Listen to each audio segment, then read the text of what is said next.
Hola, nosotros somos el equipo 4. Venimos a presentar los temas de la unidad 6, que es fuentes alternas y no convencionales. El equipo está conformado por José Miguel Calán Pérez, Joshua Eric Melado, Héctor Peña Calán, Ángel Israel Torres Cawich, Edelmari Pot Góngora, José Manuel Jiménez Pérez y su servidor, Gustavo José Gómez Pigney. Comenzamos. Bueno, ¿qué son las fuentes alternas y no convencionales? Hablamos de energías alternativas porque provienen de recursos naturales y de fuentes inagotables que al producirlas no contaminan. Además, precisamente representan la alternativa a la problemática que existe en la generación de energía. En lo que respecta a la energía eléctrica, serían la alternativa a aquellas que consumen combustibles fósiles y emiten gases de CO2 a la atmósfera y que contribuyen al calentamiento global. Las energías no convencionales o alternativas son aquellas no usadas comúnmente para la generación de electricidad. Energía alternativa es un sinónimo para energía limpia, energía verde o energía renovable. Se consideran alternativas todas aquellas que provienen de recursos naturales y de fuentes inagotables, todas aquellas que al producirlas no contaminan. Ahora bien, las ventajas de las energías alternativas. Estas pueden ser las protagonistas del modelo energético a futuro, tanto próximo como lejano, debido a la gran cantidad de ventajas que estas ofrecen en relación con las energías convencionales utilizadas hasta el momento. Algunas ventajas principales serían, pues la más importante es su carácter inagotable, es decir, son fuentes de energías infinitas y se adaptan a los ciclos naturales. Precisamente por esto, las renovables se convierten en el elemento esencial de un sistema energético sostenible, que permite el desarrollo presente y además sin poner el riesgo al desarrollo de las generaciones futuras. También son respetuosas y sostenibles con el medio ambiente. En su proceso de generación no emiten gases de efecto invernadero, que quedan atrapados en la atmósfera, cosa que las convierte como la mejor alternativa para combatir el cambio climático. También reducen la dependencia energética de los países, ya que en cualquier lugar del planeta podemos encontrar algún tipo de recurso renovable que pueden ser transformado en energía. Por tanto, terminan con la necesidad de importar combustibles fósiles de países proveedores. También, las energías renovables empiezan a ser competitivas en el mercado, ya que el avance tecnológico y las innovaciones están reduciendo drásticamente los costes de implantación y producción de estas energías. También tenemos las políticas internacionales, que hoy en día son favorables a las energías renovables.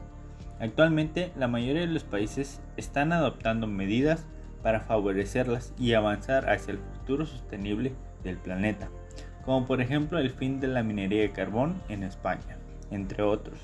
Ahora bien, nos vamos a centrar en la energía nuclear. Una central nuclear es una central termoeléctrica en la que actúa como caldera un reactor nuclear. La energía térmica se origina por las reacciones nucleares de fisión en el combustible nuclear formado por un compuesto de uranio.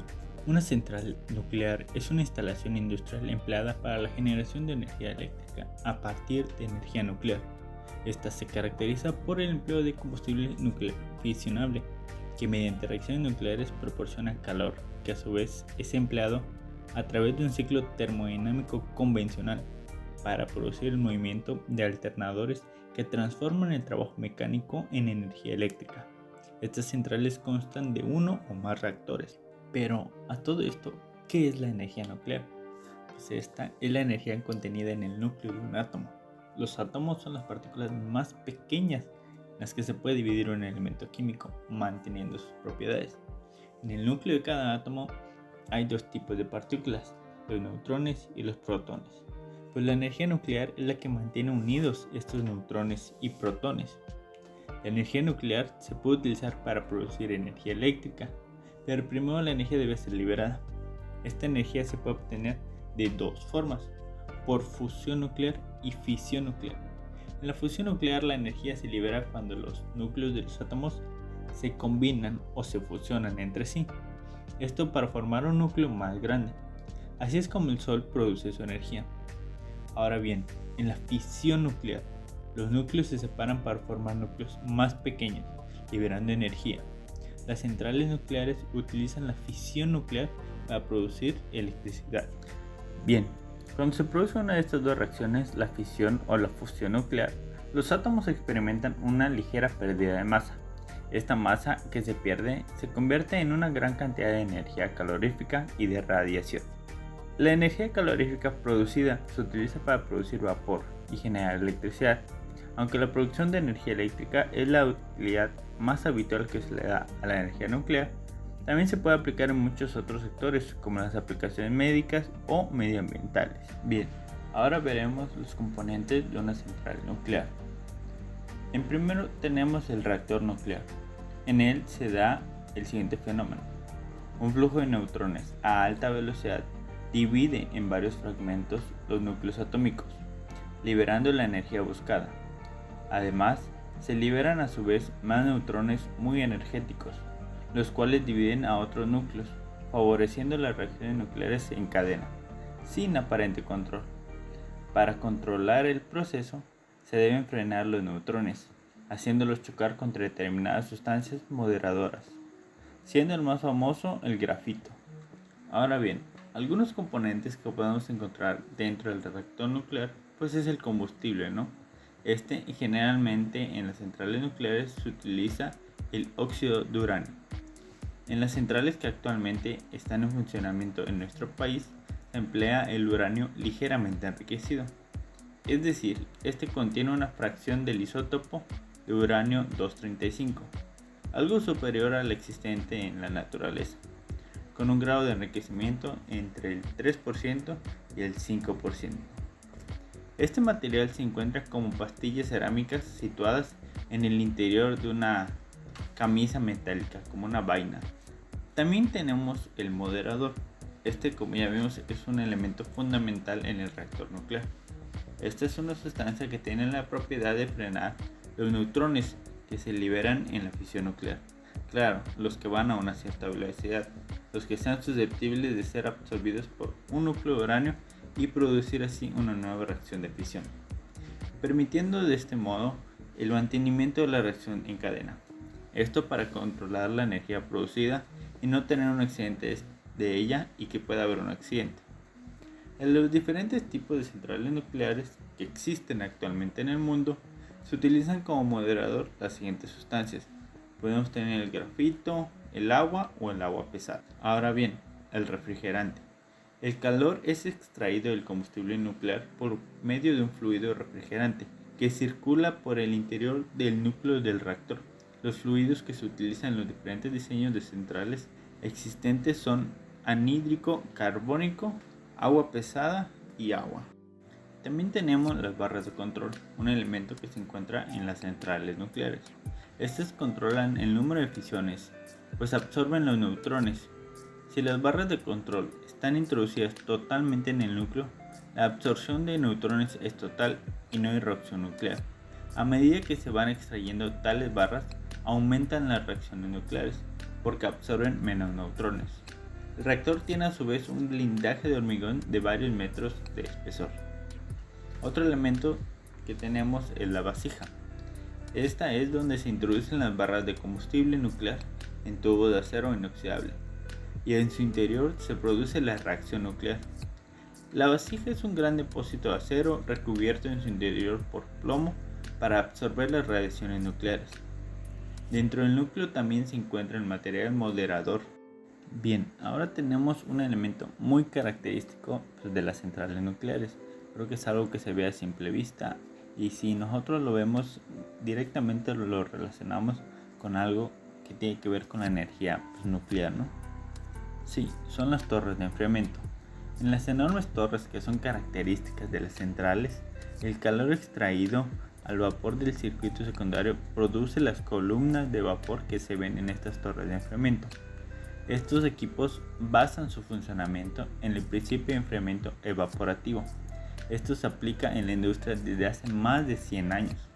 El enfriamiento evaporativo es un proceso natural que utiliza el agua como refrigerante y que se aplica para transmitir a la atmósfera el calor excedente de diferentes procesos y máquinas térmicas.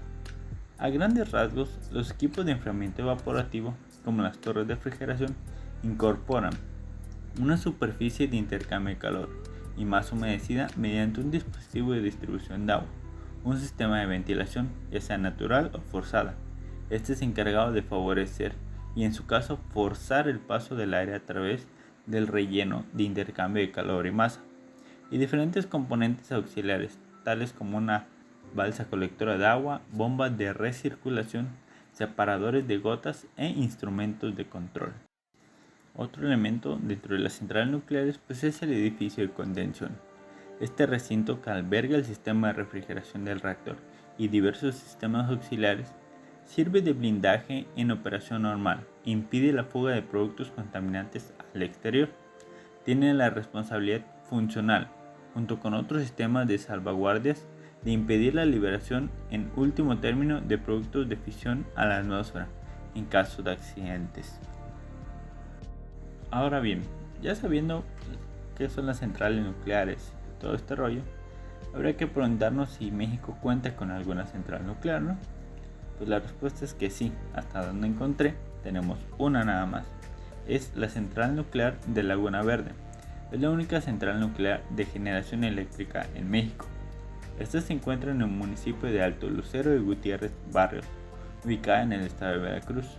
Cuenta con una capacidad de 1640 megawatts instalados en dos unidades generadoras de 820 megawatts eléctricos cada una. Esta está certificada por el Organismo Regulador Nuclear de México, por la Comisión Nacional de Seguridad Nuclear y Salvaguardias. La Secretaría de Energía otorgó las licencias para operación comercial a la Unidad 1 el 29 de julio de 1990 y a la Unidad 2 el 10 de abril de 1995. La central es propiedad actualmente de CFE y es operada y administrada por la misma a través de la Gerencia de Centrales Nucleoeléctricas. Además está sujeta a la supervisión de organismos nacionales e internacionales que tienen como objetivo asegurar que cumplan con las regulaciones necesarias para operar de forma segura. Bien, esto ha sido todo de mi parte. Mi nombre es Gustavo José Gómez Pigne y a continuación veremos un poco sobre la generación de energía solar. Continuando con la exposición, mi nombre es Ángel Israel Cauchis Torres y voy a presentar el tema 6.2 que se refiere a la generación solar.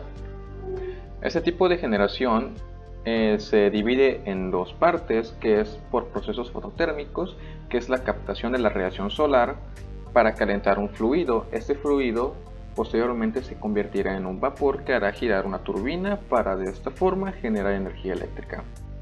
El proceso de captación y concentración se ocupan unos elementos llamados heliostatos que actúan automáticamente para seguir la variación de la orientación del Sol con respecto a la Tierra y así mantener siempre la concentración y captación de la radiación solar en un mismo punto, que en este caso sería un tanque que se mantiene calentándose siempre. Bueno, para ese tipo de generación, cuando se necesitan generar 10 megawatts eléctricos, la superficie que ocupa los heliostatos es de 20 hectáreas para poder hacer esa generación.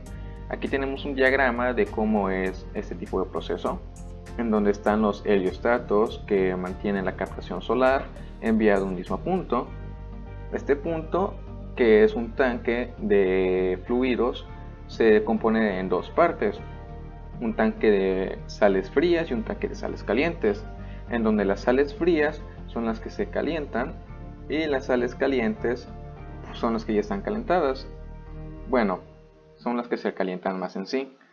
De esta forma, al calentarse, se va a un tanque de sales calientes, las cuales pasan a través de tuberías para hacer intercambiadores de calor. En este punto, las sales se transfieren su calor al agua y se genera vapor.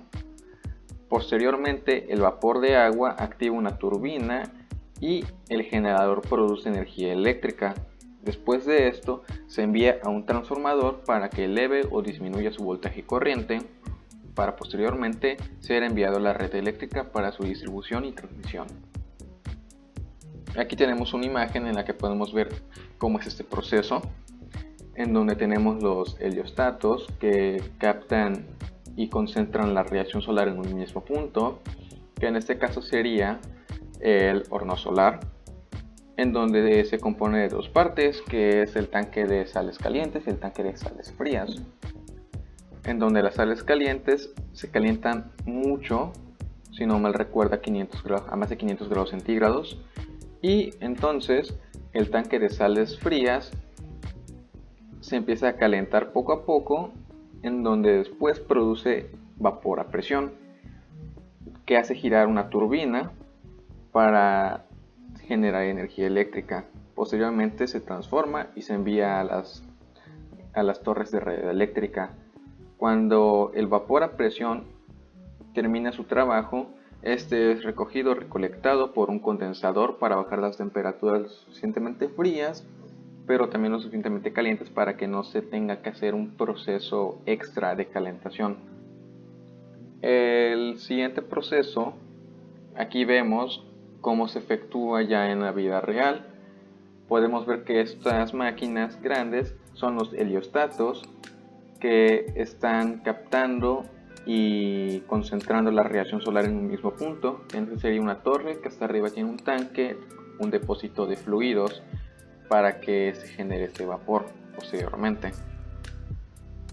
Otro proceso de generación solar es por procesos fotovoltaicos que hacen incidir la radiación solar sobre una superficie de cristal semiconductor llamada célula o celda solar, y posteriormente produce corriente directa por el efecto fotovoltaico. Este efecto fotovoltaico se basa en los fotones de luz o de radiación solar que chocan con el panel solar o la celda solar, ya que esta celda solar se compone de dos componentes, o tres en sí, pero los más importantes son el silicio tipo N y el silicio tipo P, los cuales tienen cargas tanto negativas como positivas según sea cual, en donde los fotones se dividen creando un diferencial de voltaje, el cual se pasa por una resistencia o una carga para producir energía eléctrica de salida. Bueno, pues este proceso se hace en gran escala con muchos paneles solares que se llaman parques fotovoltaicos o parques solares, que captan la radiación solar, posteriormente se transforma en corriente directa, y para mandarlo antes a la red eléctrica se utiliza un inversor que transforma la corriente directa en corriente alterna. Posteriormente se utilizan transformadores para elevar o disminuir su corriente y voltaje según sea el caso, y después se manda lo que son las redes de distribución para transmisión y distribución para que al final llegue al consumidor. Bueno, aquí tenemos un pequeño video acerca de la generación solar en México y algunas curiosidades. Continuando con exposición, aquí tenemos una página web que la proporciona el gobierno acerca de distintos tipos de generación limpia de energía. Aquí tenemos lo que es la geotérmica, la eólica, biomasa, oceánica, solar e hidráulica. En el caso de la solar nos proporciona lo que sería la generación de watts hora por metro cuadrado al día durante los distintos meses del año. Y podemos ver la distinta clasificación que se tiene según la gama o el color que se tenga. Por ejemplo, al presionar esto podemos ver la distinta generación que se puede alcanzar a lo largo del país por el año. Podemos ver que la mayor concentración se encuentra en la parte norte. También nos proporciona lo que es el inventario de lo que es la generación probada a lo largo del país, que viene dada por esta figura que es un sol con un fondo verde, que es la que se puede ver por aquí, que hay por todo el país. ¿Qué es lo que pasa? Esta es la generación probable o la probada. Por ejemplo, en distintos casos, por ejemplo aquí es en construcción. Podemos ver lo que es la capacidad instalada, que en este caso es de 5 megawatts y su potencial daría para 9.01 gigawatts hora al año. Bueno, también tenemos lo que es esta simbología, que es del inventario de generación que ya existe, que es esta simbología, y aquí tenemos otras. ¿Qué es lo que pasa con esta? Esta es la que ya está aprobada y ya se está utilizando. En este caso, para el estado de Baja California, en el municipio de Mexicali, el productor es FE y el tipo de generación es fotovoltaica. Su capacidad instalada es de 0.57 megawatts y su generación al año es de 3709.25 gigawatts horas al año. Y podemos ver así a lo largo de este tipo de simbología los tipos de generación que se tiene, cuál es la probable o la probada a lo largo del país. Y no solo eso, sino que en algunos casos nos muestra, por ejemplo, el tipo de productor, que en este caso es privado, el de acá arriba es FE. Aquí nos dice lo que es la fuente, que es en este caso la CRE, que hace ese tipo de estudios para ver la capacidad que se puede instalar y el potencial que se tiene para hacer posibles estudios y también posibles parques solares para utilizar este tipo de energía. Como se puede ver, pues a lo largo del país se puede instalar en varias partes con distintos tipos de generación y clasificaciones. Aquí tenemos lo que es el código QR de la página web que acabo de mostrar. Simplemente se tiene que utilizar un lector de códigos QR que se puede descargar en el celular, ya sea Android o iOS, y se escanea este código y automáticamente los redirigirá a esta página de la cual hablé, en donde podemos ver la distinta generación que hay en México, tanto de energías limpias como de energías no convencionales, al igual que las distintas guías y estructuración que hay de tubería para gas. Bueno, eso sería todo por mi exposición, por mi parte. Muchas gracias. Buenas tardes, mi nombre es José Manuel Jiménez Pérez y les voy a presentar el tema 6.3, biomasa. Bueno, una central de biomasa, sabemos que es una instalación industrial diseñada para la generación de energía eléctrica, esto a partir de recursos biológicos. Entonces las centrales de biomasa utilizan lo que son las fuentes renovables para la producción de energía eléctrica. Y entonces toda esta biomasa pues es la materia orgánica susceptible de ser utilizada como una fuente de energía. Entonces puede ser tanto animal como vegetal y puede ser obtenida de manera natural o proceder de transformaciones artificiales que se realizan en las centrales, ¿no? De este caso de biomasa.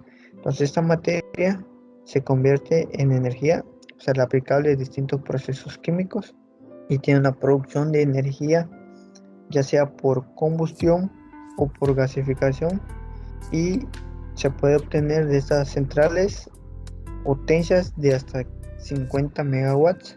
En los tipos de biomasa vamos a tener tres grupos. Va a ser la biomasa natural, que es la que se produce pues, en la naturaleza sin la intervención humana. La biomasa residual, que son los residuos orgánicos que provienen de las actividades de las personas, por ejemplo, serían los residuos sólidos urbanos. La biomasa producida, que son los cultivos enérgicos, entonces eso es decir que son campos de cultivo donde se produce un tipo de especie de concreto con la única finalidad del aprovechamiento energético.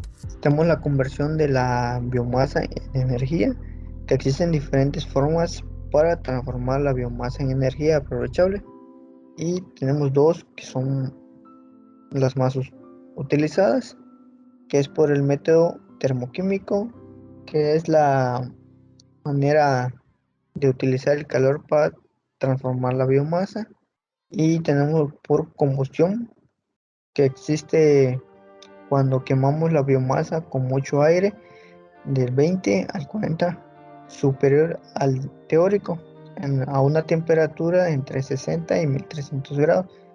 Este es el modo pues, más básico para recuperar la energía de la biomasa, pues en donde salen los gases calientes para producir calor y así poder utilizar en la industria o para su producción de energía, ¿no?, eléctrica. Luego tenemos la pirólisis, que se trata de descomponer la biomasa utilizando el calor a unos 500 grados, ¿no?, sin oxígeno. Esto pues a través de un proceso que se obtienen gases formados por lo que es el hidrógeno, el oxígeno de carbono, también el hidrocarburo o líquidos de hidrocarburo. Luego tenemos la gasificación, que existe cuando hay una combustión y se proceden diferentes elementos químicos como el monóxido de carbono, el dióxido de carbono, el hidrógeno y el metano en cantidades diferentes. Entonces la temperatura de esta gasificación puede estar entre los 700 a 1500 grados y su oxígeno entre un 10 a un 50%.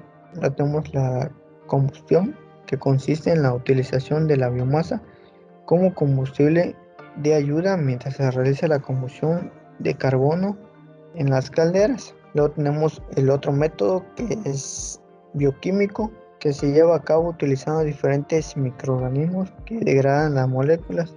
Se utilizan para biomasa de alto contenido en humedad. Y vamos a tener dos, que es por fermentación alcohólica, que es una técnica que consiste en la fermentación de hidrato de carbono que se encuentra en las plantas y también pues que se consigue en un alcohol, en este caso etano, que se puede utilizar para la industria. Y la fermentación metánica, que es la digestión anaeróbica sin oxígeno de la biomasa, donde la materia orgánica se descompone o se fermenta y se crea el biogás. O sea, también el impacto ambiental de una central de biomasa. Entonces, la biomasa es la única fuente de energía que aprovecha un balance de CO2 favorable, siempre y cuando pues la obtención de la biomasa se realice de forma renovable, ¿no?, y sostenible. Esto ocurre cuando el consumo del recurso se hace más lentamente de la capacidad, ¿no?, para que pueda regenerarse.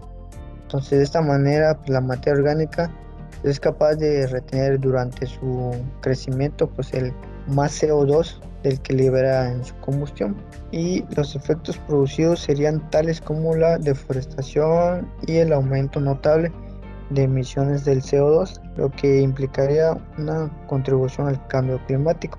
Aquí tenemos unas partes de una central de biomasa, que viene siendo como número uno el cultivo y la recolección de materia, el transporte, el astillado, la preparación, el almacenamiento de combustible grueso y también el fino, dosificador, la entrada de aire, el almacenamiento de combustible de apoyo, una caldera, economizador, cenicero, electrofiltro, un tanque de agua de alimentación, un condensador, recuperación de calor, una turbina, un generador, transformador, y las líneas de transporte ya son que distribuyen, ¿no? Tenemos ahora las ventajas de la energía de la biomasa. Entonces sabemos que es una fuente de energía renovable, ya que la energía con la que cuenta procede del sol y del ciclo de vida, por lo que prácticamente es inagotable, porque la biomasa se produce constantemente como consecuencia de las actividades vegetales y animales. Y también su contaminación es mínima en comparación a la quema de combustibles fósiles, por lo que su uso disminuye las emisiones del CO2, teniendo pues un menor impacto, ¿no? Y entonces la biomasa está presente en cualquier parte del planeta y pues es más económica, dado que viene de actividades vegetales y animales y plantas, ¿no? Tenemos también las desventajas de la energía de la biomasa. Pues a veces la biomasa presenta contenido de humedad, siendo necesario su secado para poder quemarla. Una de las grandes desventajas de esta. Entonces se necesita mayor cantidad de biocombustible en comparación con el combustible fósil, para producir la misma cantidad de energía. Si la biomasa se obtiene mediante un mal procedimiento, es decir, abusivo y mal enfocado, esto podría provocar la destrucción de hábitats naturales y la deforestación de bosques. Son unas desventajas que tiene esta energía de la biomasa. También está ante un recurso que ha surgido recientemente.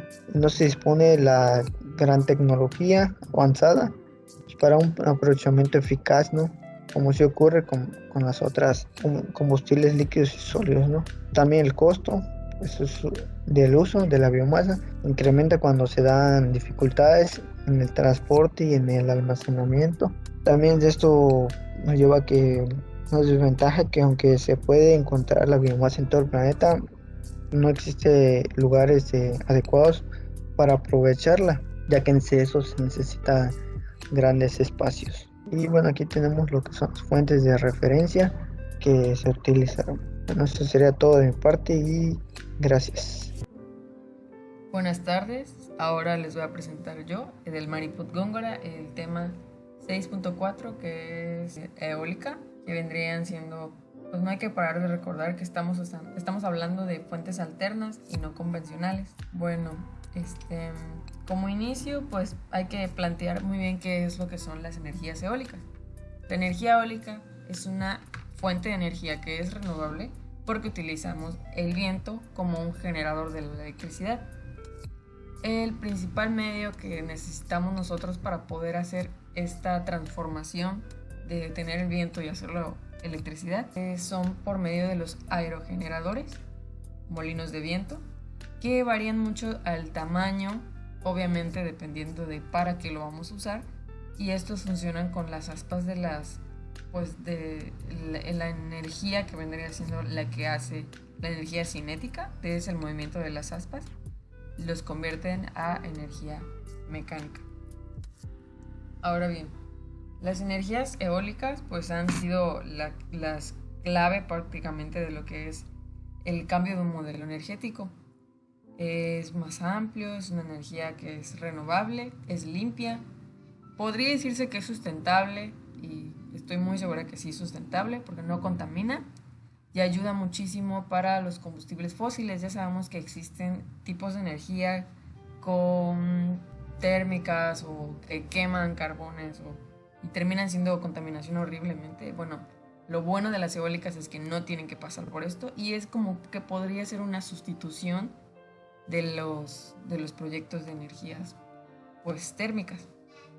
Gran parte de la energía verde que ofrecen las compañías eléctricas, en este caso de México, pues nos ayuda mucho para que sepamos también que la energía que se usa tiene un origen renovable.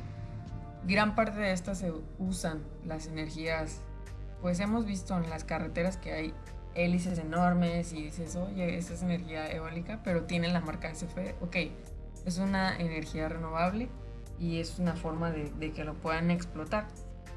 Las energías que usan el mundo renovables pues son más utilizadas en el mundo. Estas son las más utilizadas, las energías eólicas. Y bueno, esto es creo que adelante les voy a mostrar las desventajas y ventajas. Pero ahora bien, ¿cuál es el funcionamiento que tienen estas? Pues en este caso tenemos aquí una turbina, ¿no? Se obtiene al convertir un movimiento que tenga las palas. Podemos ver en el diagrama que tienen unas palas arriba que están en rojo. Tienen un freno que nos ayuda y un multiplicador también. El sistema que regula la energía, el generador, que es la parte más importante yo creo de esta turbina. Tiene un eje de mando del rotor, que es lo que va a hacer que ayude cuando gire. El sistema de orientación, pues igual, para que sepas que solo se giran por medio del aire. El viento es lo que lo hace girar, no hay ninguna otra. Lo que hace es la fuerza que tiene cuando gira, como que la resguarda, y el generador, pues obviamente genera la energía eléctrica. Tiene un armario de acoplamiento a la red eléctrica. Y bueno, sus cimientos tienen que estar muy fuertes porque por lo general se necesita mucho viento y necesitamos a escalas muy grandes. Obviamente, les dije al principio, varían mucho a lo que tú lo vas a usar. ¿Cómo es que lo vas a usar? Ok, bueno, agarro de cuánta energía necesito, de qué tamaño va a ser mi modelo, ¿no? Es un generador eléctrico que es movido por una turbina que está accionada por el viento, como les dije, y sus procesadores son los molinos de viento. La turbina tiene palas que están conectadas a lo que es el rotor, lo vimos en el diagrama, y este está conectado al eje, que es el que va a decir, ¿sabes qué? Muévelo de este lado hacia el generador eléctrico. Ahora bien, los parques eólicos evacúan la electricidad que es producida por el centro de la transformación que tenga la línea eléctrica hasta la subestación en donde se va a distribuir la energía, ¿no? Que se suministra en este caso, la que va a suministrar la energía que lo haga, ¿no? Lo que va a ser al final de cuentas el uso y qué se va a hacer.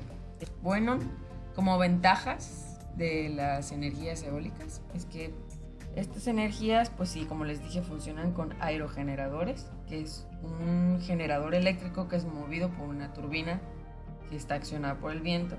Los conforma una torre, un sistema de orientación ubicado al final de la torre. También en un extremo hacia arriba tienen un armario de acoplamiento de red, que es lo que les había yo dicho en el diagrama. Y dentro de la góndola tiene un freno, un multiplicador y un generador del sistema de regulación eléctrica. Ya les comenté cómo funcionan, pero al ser una fuente de energía inagotable, el viento es una fuente que siempre vamos a tener. Lo que nos ayuda mucho porque pues al final de cuentas funciona con el viento, que teniendo en cuenta que todo esté bien en el cambio climático, pues vamos a tener viento, ¿no? Entonces es bueno, es una ventaja. Y específicamente porque en donde sea que te pongas hay viento. Bueno, no donde sea, pero es muy amplio el lugar, ¿no? Donde podrías ponerlo. Ahora bien, esto está como que medio raro porque sí ocupa un poco de espacio, pero estamos hablando de pequeñas escalas. Para producir y acumular pues la cantidad de energía eléctrica que necesitamos, un campo eólico pues se necesita un terreno, un campo de energía que sea fotovoltaica. Pues es reversible, también es ocupada por, no sé, algo que cuando quieras cambiarlo, restaurarlo, pues es muy fácil. Renuevas el territorio pues en donde tú lo tienes puesto, más que nada el campo geográfico. Otra de esas características que son muy buenas de esta energía son que no contaminan. La energía eólica es una de las fuentes que son más limpias, obviamente haciendo un lado la solar. Primero está la solar, luego está la energía eólica. Y bueno, esto es así porque en su proceso de generación no tiene procesos de combustión, como les había dicho, como las térmicas, las centrales térmicas, ¿no? No producen gases tóxicos y tampoco hay residuos de fósiles o de sólidos. Como dato, nomás para que se sepa, un aerogenerador, suele alcanzar una capacidad de energía similar a la de un kilogramo de petróleo. Y eso es muy bueno para nosotros. Son de bajo coste, que pues al generar la energía, las turbinas eléctricas eólicas, pues el mantenimiento que tienen la verdad es que no es demasiado. El coste por kilowatt producido es bastante pequeño, no es caro, y pues eso nos ayuda mucho cuando estamos hablando de energías renovables, porque al final del cabo lo que queremos es reducir en lo máximo todo: el espacio geográfico, los materiales, el costo para los usuarios y un montón de otras cosas, ¿no? Es compatible para cualquier otra actividad que se pueda poner. Pueden ser agrícolas, pueden ser ganaderas, también pueden ser pues que no tiene un impacto en la economía de la gente, ¿no? Podemos hablar de que hay gente que nos vende pues la electricidad y vendría siendo un gasto local. En este caso pues no hay. Las instalaciones pueden ser, yo aquí le agregué por microredes, pueden ser usadas dentro de esto y poner variecitas así, centrales pequeñas hidráulicas que no sean de presas y así, pues también nos ayuda mucho. Y al final de cuentas lo hacemos por esto, ¿no? Ahora bien, las desventajas de lo que es esto. El viento no es predecible, ¿no? Entonces, no siempre se cumplen. ¿Sabes qué? Hoy vamos a tener viento así y va a ser constante y ya. No, así no funciona. Para minimizar los riesgos de las inversiones que tengan en las instalaciones, pues suelen ser de un largo plazo, porque el cálculo que se tienen pues tiene que ser seguro. Estamos hablando de que el viento el lugar en donde lo pongas no siempre va a ser constante y depende mucho de Diosito nomás, porque eso funciona así. También pues no almacenan la energía, no se puede almacenar porque no puede, o sea, está generando la energía por medio del viento y las hélices, ¿no? Y esa energía es la que se va a ir mandando. Pero cuando no haya viento, entonces la energía que va a estar allá, pues no es que se pierda, pero no va a haber una energía. O puede ser muy pequeña, ¿no? Las hélices pues necesitan de grandes cantidades de, ráfagas de viento para que se puedan mover. Y no siempre vamos a tener esos. Entonces la energía pues no es almacenable y eso no es tan chido para pues ponerlo como ventaja, ¿no? Entonces, una desventaja.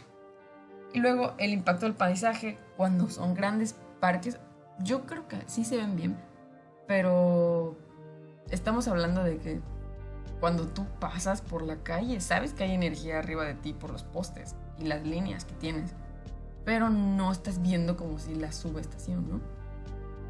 Y pues aquí sí, vamos a ver las hélices en cada paso y termina siendo pues no tan buenos, ¿no?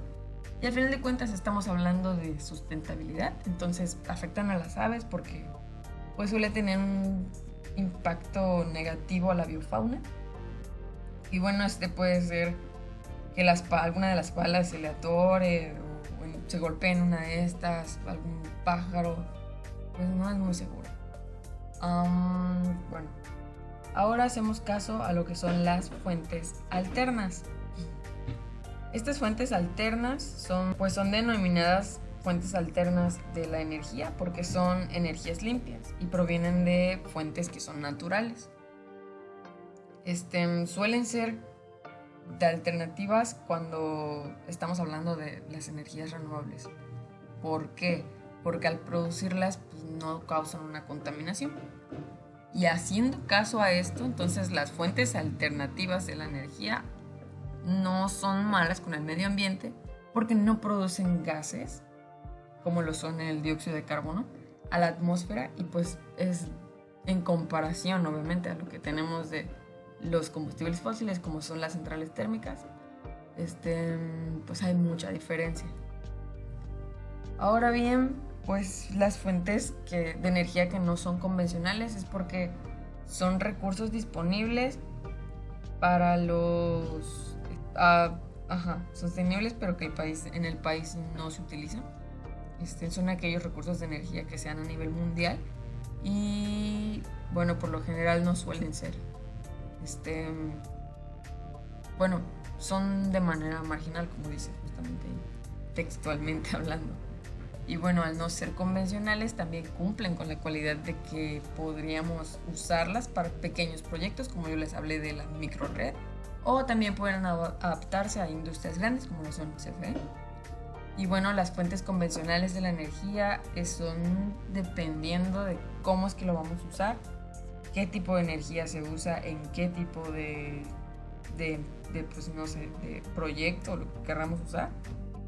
Son fuentes de muy bajo impacto ambiental.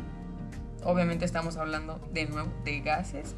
Y bueno, cumplen con la cualidad que son pues esas de respetar a la naturaleza. Se clasifican pues dependiendo de lo que son, a dónde lo vamos a usar. Como ya les hablamos, pues hay energía solar, pero el mío es eólica. Entonces, como conclusión, el movimiento de las masas del aire que sea no convencional de la energía renovable es la fuerza que se tengan en las hélices que va a ser una energía. Primero pasa por un proceso que es de energía cinética, la transforma a energía mecánica y después con el aerogenerador o con el generador de electricidad pues se termina volviendo energía eléctrica. Y al fin y al cabo es de lo que a nosotros nos interesa. Y para concluir, pues esta es las bibliografías, les puse 3 en donde yo las saqué y desde ahí donde yo fui investigando. Más o menos así es como funciona. Muchas gracias. Buenas tardes, compañeros. Mi nombre es Calán Pérez José Miguel. Les voy a explicar un poco sobre las centrales geotérmicas.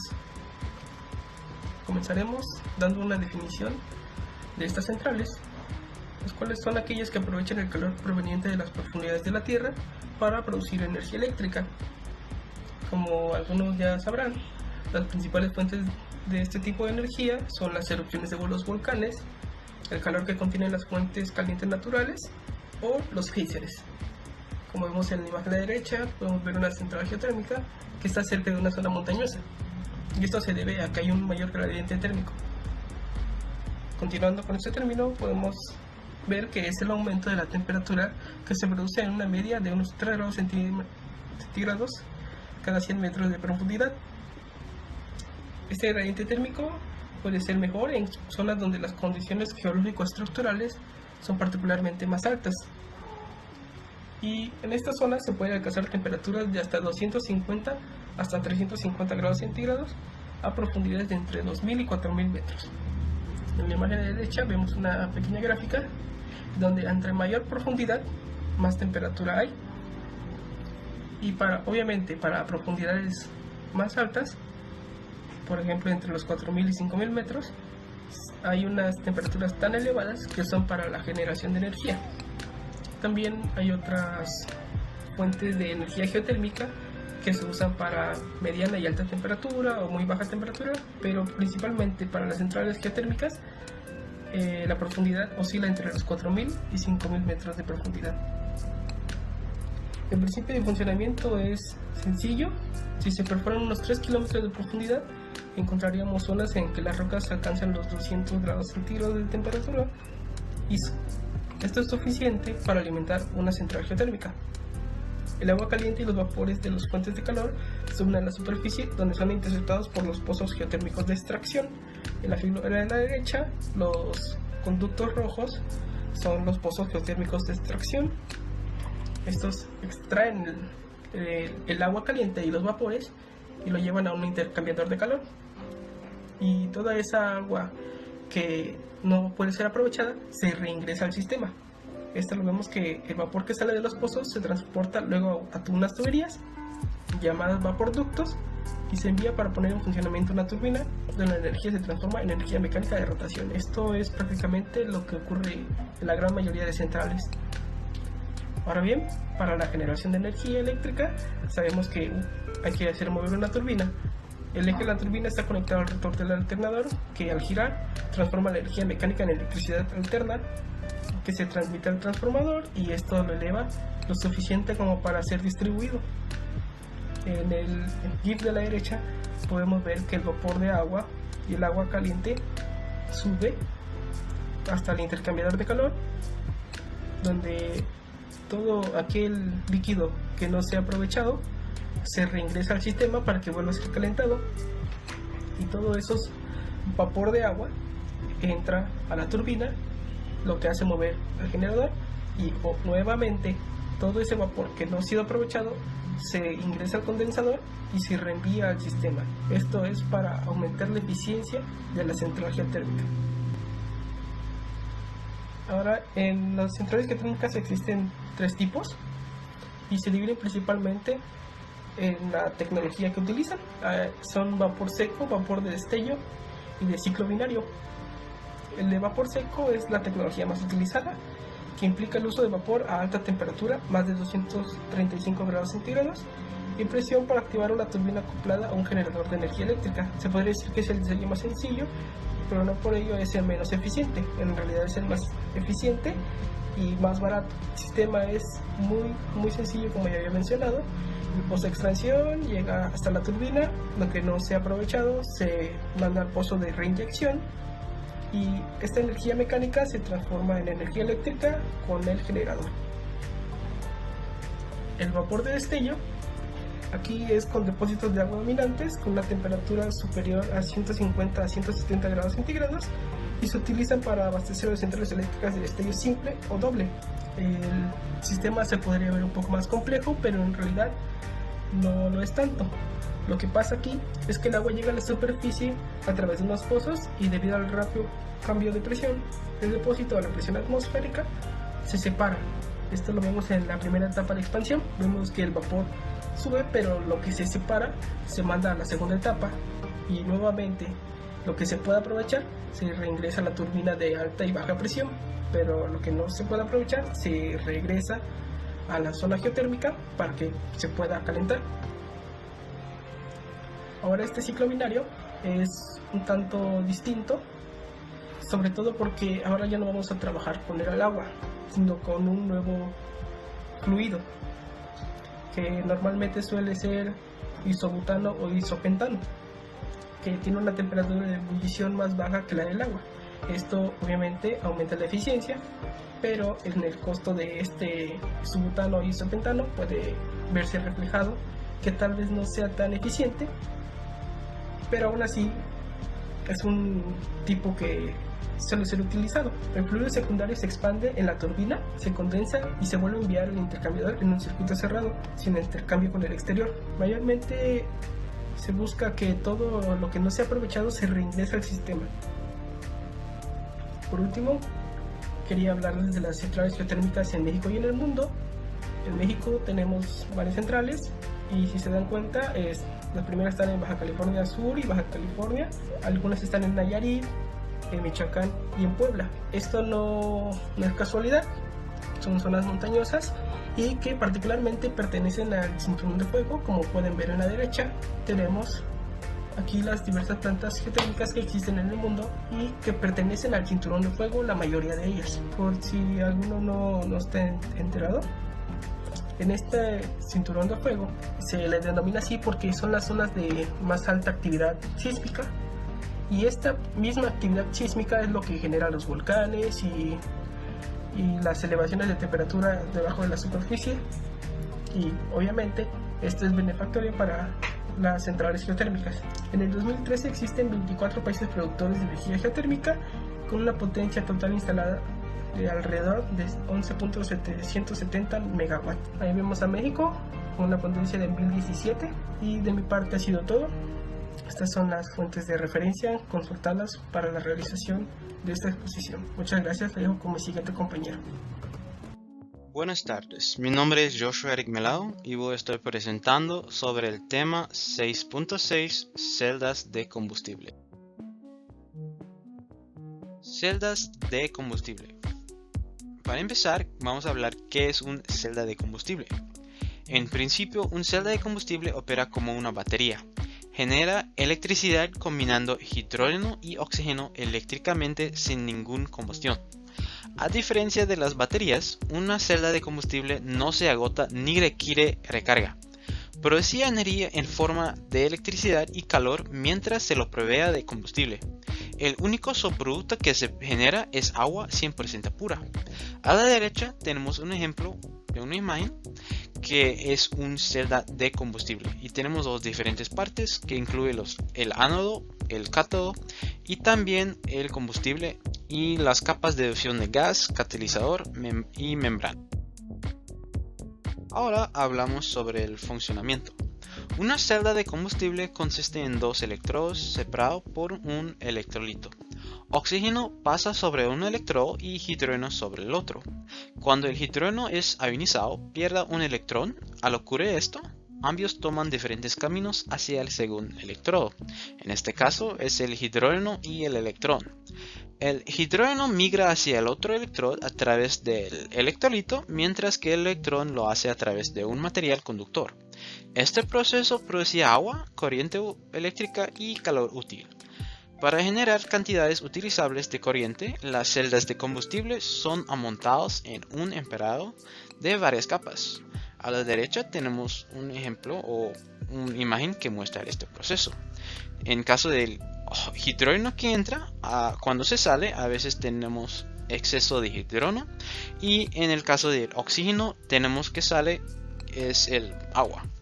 Este pasa porque el hidrógeno se pierde ese electrón y ese electrón se mueve en el conductor, y ahora tenemos un hidrógeno positivo que mezcla con el oxígeno que es negativo, y este forma agua 100% pura. Ahora tenemos una imagen que explica el proceso más en detalle. Este es un principio de funcionamiento de una celda de combustible de intercambio protónico. Ahora tenemos un combustible que es el hidrógeno 2 que pierde un electrón produciendo electricidad, y este hidrógeno, que ahora es positivo, se mueve a través del membrana electrolítica, puede ser polimérica o cerámica, y se llega al ánodo, donde se mezcla con el oxígeno, que normalmente es negativo, produciendo agua vapor o agua. Abajo tenemos la ecuación que explica todo este proceso, que es 2 hidrógeno 2 más 1 hidrógeno 2, los dos son en gas, produciendo 2 aguas y energía. También esta energía puede ser electricidad o calor. Partes de celdas de combustible. Una celda de combustible se compone de 4 partes principales: ánodo, cátodo, electrolito y el circuito externo. En el ánodo, el hidrógeno se oxida, con lo cual resultan protones, electrones, mientras que en el cátodo se reduce el oxígeno a especies óxido, las cuales reaccionan para formar agua. Tipos de celdas de combustible. Tenemos 5 diferentes tipos de celdas de combustible, que es el ácido fosférico, polímero sólido, carbonato fundido, óxido sólido y al final alcalinas. Primero tenemos el tipo ácido fosférico. Estos tipos de celdas llegan hasta 220 grados Celsius y es el tipo de celda de combustible más desarrollado a nivel comercial, y ya se encuentra en uso en aplicaciones tan diversas como clínicas, hospitales, hoteles, edificios de oficinas, escuelas, plantas eléctricas y terminales aeropuertos. Las celdas de combustible de ácido fosférico generan electricidad a más de 40% de eficiencia y cerca de 85% si el vapor que produce es empleado en cogeneración. Esto es comparado con el 30% de las más eficientes máquinas de combustión interna. Este tipo de celda puede ser usado en vehículos grandes como autobuses, locomotoras. También existen en producción comercial unidades de alrededor de 200 kW. Polímero sólido. Estos tipos de celdas operan entre 50 hasta 100 grados Celsius. Tienen una densidad de potencia alta. Pueden variar su salida para satisfacer cambios en la demanda de potencia y son adecuadas para aplicaciones donde se requiere una demanda inicial de energía bastante importante, tal como en el caso de automóviles. De acuerdo con el Departamento de Energía de los Estados Unidos, son los principales candidatos para vehículos ligeros, edificios y potencialmente otras aplicaciones mucho más pequeños, tales como baterías recargables para videocámara. Carbonato fundido. Estos tipos de celdas de combustible operan hasta 600 grados Celsius. Las celdas de combustible de carbonato fundido permiten altas eficiencias combustible, electricidad y la habilidad para consumir combustibles a base de carbón. En este tipo de celdas es aprovechada la electricidad y el calor generado. Óxido sólido. Estos tipos de celdas operan entre 500 hasta 1000 grados Celsius. Es una celda de combustible altamente prometedor, potencialmente utilizado en aplicaciones grandes de alta potencia, incluyendo estaciones de generación de energía eléctrica a gran escala y industrial. Las unidades que se llegan es de 25 hasta 100 kW de potencia. Un sistema de óxido sólido normalmente utiliza un material duro cerámico en lugar de un electrolito líquido, permitiendo que la temperatura de operación sea muy elevada. Las eficiencias de generación de potencia pueden alcanzar un 60% de eficiencia. Ahora tenemos los alcalinas, son los últimos y operan normalmente entre 50 hasta 250 grados Celsius. Son utilizados más por NASA en misiones especiales. Este tipo de celda pueden alcanzar eficiencias de generación eléctrica hasta un 70%. Estas celdas utilizan hidróxido de potasio como electrolito. Ahora tenemos las referencias más importantes. Gracias por su tiempo a todos. Buenas, soy Héctor Peña y para la conclusión de esta exposición yo voy a hablar acerca de una comparación poniendo las ventajas y las desventajas que tienen estos centrales de energía. Empezando con el punto 1, que sería la nuclear, su principal uso es para la producción de electricidad. Las ventajas que tiene estos centrales nucleares es que no emiten gases de efecto invernadero, como es el caso del CO2 y el N2O. Son prácticamente inagotables. Su funcionamiento y producción dependen de la fisión o de la fusión nuclear, otorgando grandes cantidades de energía. Esta es la razón de la por qué los centrales nucleares son los muy comunes cuando se piensa en productores de energía. Al obtener grandes cantidades de energía nos ayuda a reducir la dependencia que tenemos acerca del petróleo, acerca del carbón y acerca de otros productores de energía. Lo que evita que los centrales nucleares sea muy bueno es que tienen unos residuos radioactivos, los cuales son altamente tóxicos y duran miles de años para poder degradarse. Tienen unas altas emisiones y una gran contaminación acerca del suelo y del agua durante su proceso de extracción y de producción de energía. Y cabe recalcar que hay un alto riesgo para accidentes nucleares, como pasó hace tiempo, que todavía podemos ver las consecuencias hasta el día de hoy. Para poder protegerse y que no haya riesgos, para poder tener un buen mantenimiento, una buena seguridad, se requiere grandes cantidades de dinero, lo cual es otra desventaja que tiene.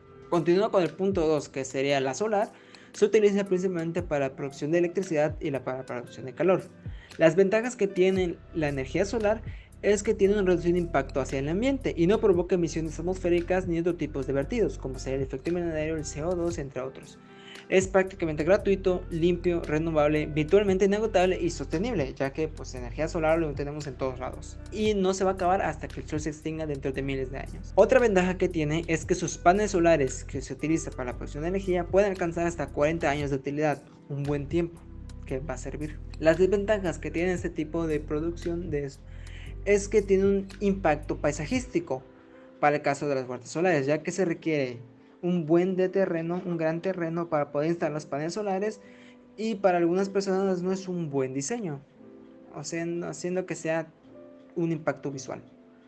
Su funcionamiento está condicionado a las condiciones meteorológicas, ya que aunque el sol esté en todas partes, la luz del sol, habrá casos donde habrá nubes, habrá lluvias o en el caso de la noche donde no se podrá aprovechar completamente la energía solar, haciendo esto que su eficiencia energética será relativamente baja. Se requiere grandes cantidades de paneles solares, por eso el impacto paisajístico, para producir una decente eficiencia energética.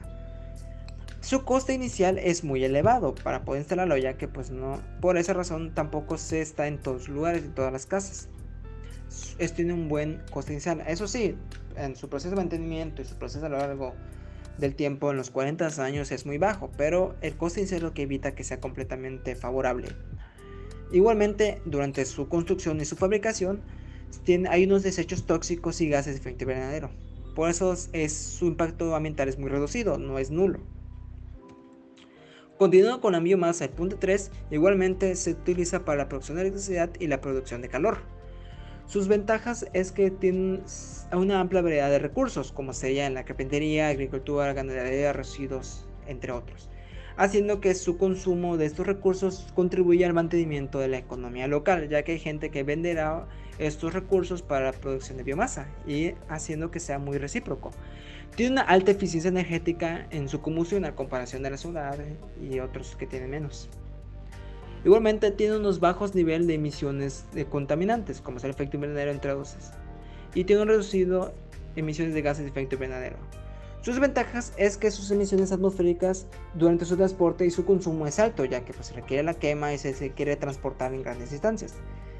Y igualmente hay necesidad de un gran espacio para almacenamiento, ya que todos estos recursos para la producción de la biomasa puede ser que estén húmedos, puede ser que no estén favorables, así que se requiere almacenar para su secado o para que sean completamente aptos para la producción de la biomasa, de energía de biomasa.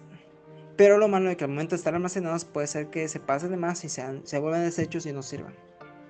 Igualmente requiere un mantenimiento frecuente, para que sea una buena combustión por lo mismo. Y de último es que reduce la producción de alimentos, ya que como es muy favorable y a veces es mejor vender recursos, los terrenos que estaban pensados para alimentar al ser humano pues se reducen y se invierten más en este tipo de recursos. Para el caso de la eólica, su principal uso es para electricidad. Sus ventajas, al igual que el solar, es inagotable, limpia, virtualmente favorable, sostenible.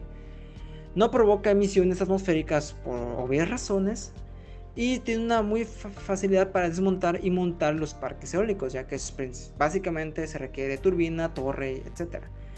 Haciendo que sea un muy poco impacto hacia el suelo, no se requiere grandes terrenos, como en el caso del solar, simplemente se requiere instalar en lugares específicos.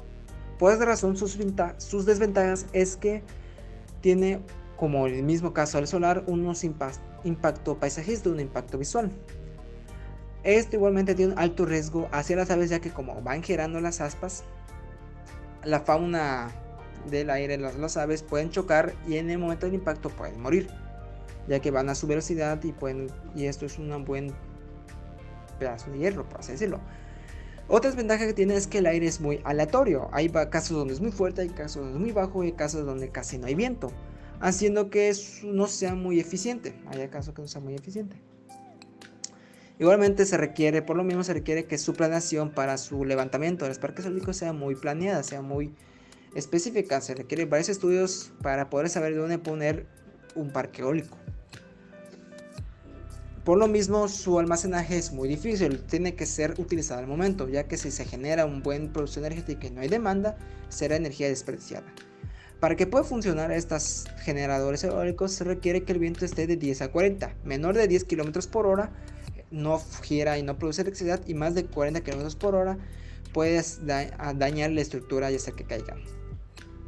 Por lo mismo que está muy planeado y muy alejado, se requiere un transporte energético donde puede haber pérdidas. Para el caso de la geotérmica, su uso es para el calor principal. Sus ventajas es que no provoca emisiones atmosféricas y promueve el aprovechamiento de sus recursos locales. Igualmente que la biomasa, que la eólica y la solar es inagotable. No requiere un gran terreno, es muy eficiente y no requiere de combustibles fósiles.